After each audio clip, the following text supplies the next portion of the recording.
Hi, I'm Andre from Peak Motorcycles. Thanks to those of you who've watched my other videos about my CRF300L Rally. Today I'm going to just go through the adjustment of the rear shock. And I'm sure a lot of you know how to do this already. You're already familiar with the settings and things, so if it's just to see what can be done, by all means skip to the end.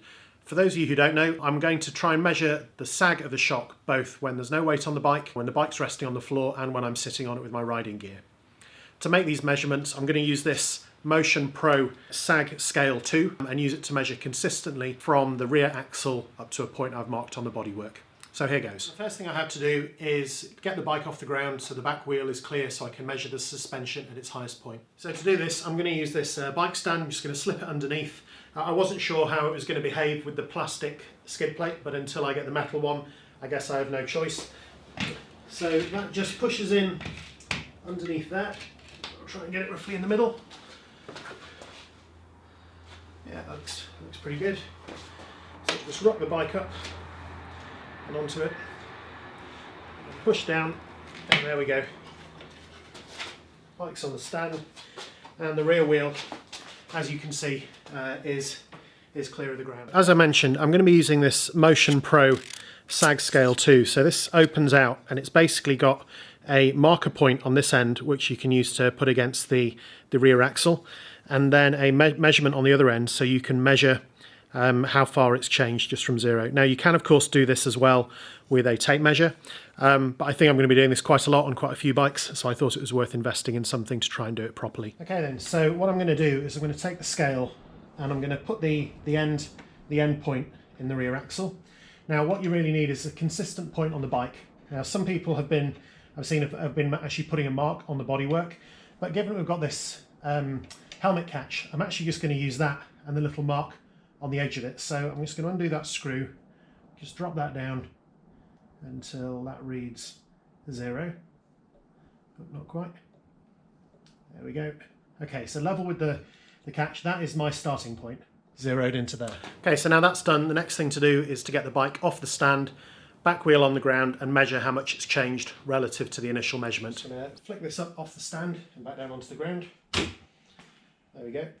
And this stand has actually got a piston in it, so it just does ease it off, so there's no sudden thudding. So what I'm going to measure is to lift the bike up nice and level, and I'm basically going to measure the deflection in exactly the same way as before, so that goes in there. And looking at that, the static sag, let's give that a bit of a bounce, just make sure that I'm getting a decent number.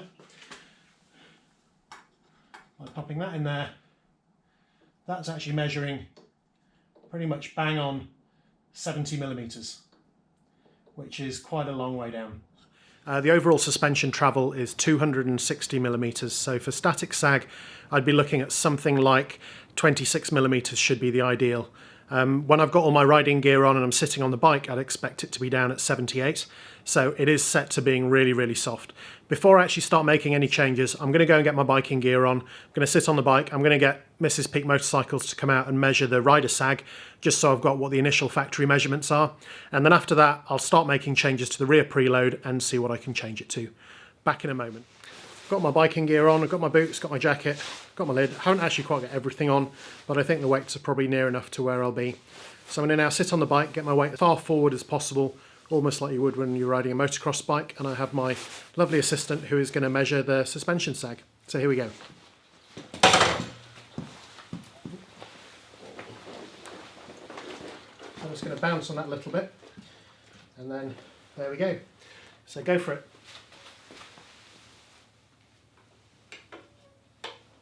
That's actually off the measurement Oh, right. scale.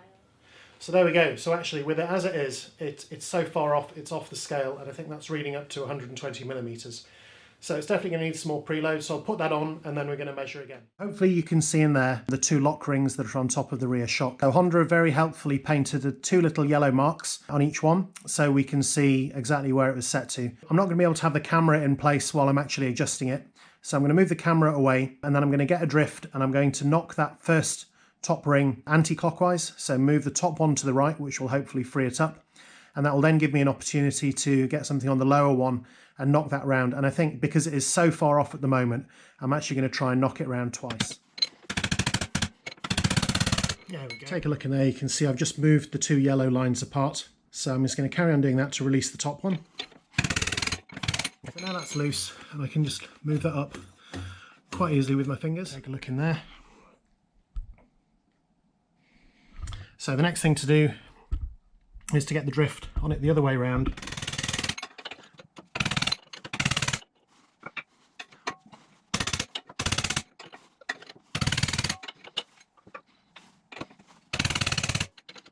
That is one full rotation and the yellow mark back where it started. So that's one full turn of that lock ring. So I'm going to measure up again, see how that's changed, and then maybe do one more. First up, I'm just going to measure the static sag. Push the bike up, bounce it a little bit, and to just hold it there, and to measure. Okay, so we're still at 65, so it's only really taken 5 mil. I think I'm going to knock it around one more turn before I try it again with rider sag.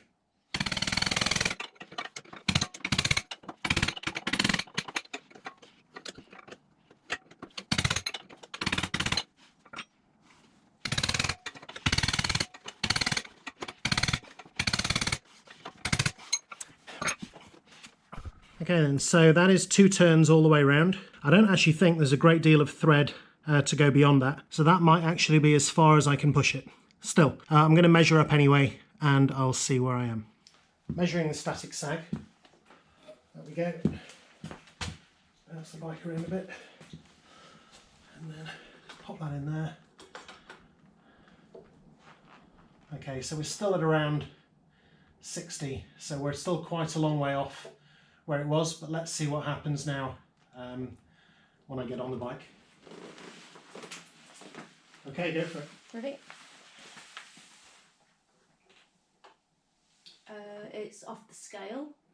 Okay, that's a long way off the scale. 120 plus 3 centimetres, 13 millimetres. There you go. There's about 2 turns you can put on the lock nuts for the rear shock on the CRF300L. Each turn equates to about 5 millimetres of sag, so at the most you're going to get is about 10 millimetres of improvement. What this means is that you end up with about 23% static sag, and for me at my weight at 125 kilos in riding gear, it's closer to 58% of rider sag. Now this is a long way from the 10% and 30% I was hoping for, but I think that's as much as I can do with the stock shock. I think Honda have missed a trick here. I think the bike with its stock spring is just way too undersprung, even for someone who's very lightweight. I think you'll be looking at 23% static sag regardless of anything else, even if you put the preload on all the way. What I also think this means is that it's just not going to be practical to take a pillion, and for any of the heavier riders or even riders who are riding with luggage, you're going to find that you're going to run out of space on the spring very quickly. I certainly found that I was able to bottom it out exactly as it came, and even with that preload, that 10 millimeters isn't going to make a great deal of difference to me. So this means I need to look at another suspension option for the rear. I know these start at around £100 for a new spring, so I could just get a new spring set for my weight. Another alternative would be to replace the whole shock. I know that YSS do a shock for around £300. I think Öhlins do one for about £500, and there's several others that are available. So I think I'll ride the bike in its new form. Despite what I've measured with a ruler, I think actually just getting the bike out on the road will give me an idea about how much difference this additional preload has made. So I hope this has been useful and interesting. If it has, please like and subscribe. More videos to follow, and thank you very much.